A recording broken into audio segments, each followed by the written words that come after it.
समस्त प्रभु प्रेमी भक्तों को जय सिया राम। आज का विषय माघ स्नान महात्म्य है। वर्ष में 12 महीने होते हैं।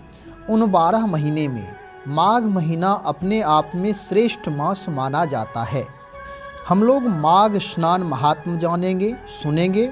हमारे जीवन में यानी हम लोगों के जीवन में माघ महीने का महत्व क्या है, इसका जीवन से संबंध क्या है, इस पर चर्चा करेंगे। यह वीडियो पूर्ण रूप से मौलिक चिंतन के आधार पर है। वीडियो के अंत तक बने रहें, धैर्य और ध्यानपूर्वक सुनें। जैसा कि हम आप जानते हैं, कार्तिक महीने में लोग कार्तिक स्नान करते हैं। सूर्योदय से पूर्व लोग स्नान करते हैं। वैसे ही माघ महीने में माघ स्नान करते हैं लोग। इस महीने में ठंडक अधिक होती है, इसलिए थोड़ी सावधानी पूर्वक स्नान करना है। तो स्नान की विधि जानते हैं। जैसे माघ में तिल तेल का बड़ा महत्व है।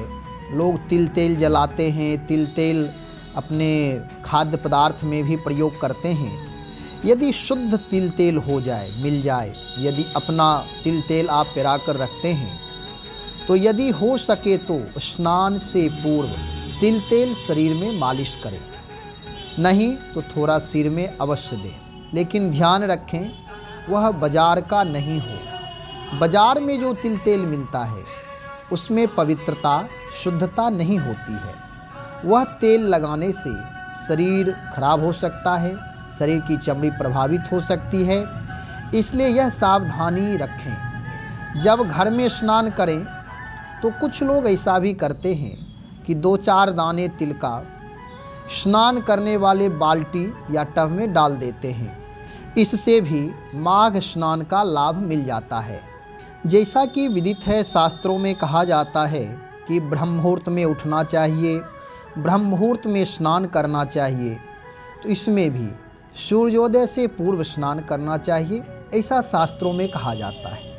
ब्रह्म बेला यानी ब्रह्म मुहूर्त में स्नान करना चाहिए, जिससे कि आलस्य से रहित होकर भगवत उपासना कर सके, अमृत वेला का लाभ ले सके। स्नान करके कुछ देर अग्नि का सेवन अवश्य करें। पुनः भगवान की सेवा पूजा करके अपनी दिनचर्या यानी गृह कार्य आदि में लगें। अब आपने जान लिया कि ब्रह्म मुहूर्त में स्नान करना चाहिए, लेकिन अब मौलिक चिंतन के आधार पर थोड़ा ये भी सुने कि किसी भी कार्य में हठ ना करें, क्योंकि हठ का परिणाम हमेशा गलत होता है। कहा जाता है, हठ बस सब संकट सहे। हठ के कारण लोग संकट सहते हैं। किसी भी कार्य में यदि हठ करते हैं तो उसका परिणाम संकट होता है। जैसे उदाहरण के तौर पर लेते हैं कि यदि हम आप चाहते हैं माघ स्नान करें, सूर्योदय से पूर्व कहा भी जाता है, तो अवश्य आप इसे धैर्यपूर्वक सुने।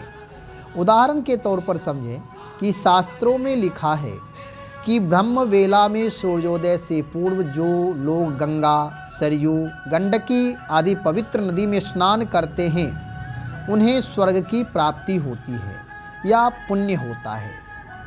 लेकिन विचार करें कि यदि कोई बीमार है, बीमार व्यक्ति यदि सवेरे स्नान कर ले ठंडक जल से, या कोई वृद्ध हैं, कोई बच्चा है, उन्हें यदि इस शीतकाल के खुले वातावरण में स्नान करा दिया जाए तो व्यक्ति और अधिक बीमार हो जाएगा, अस्वस्थ हो सकता है, फिर यह भक्ति काम नहीं आएगी। इसलिए अपने घर में सुविधा अनुसार यदि हो सके तो गुनगुना पानी करके स्नान करें। गुनगुने पानी से स्नान करने से आप स्वस्थ रहें। इस प्रकार स्नान करें और अग्नि का सेवन अवश्य करें।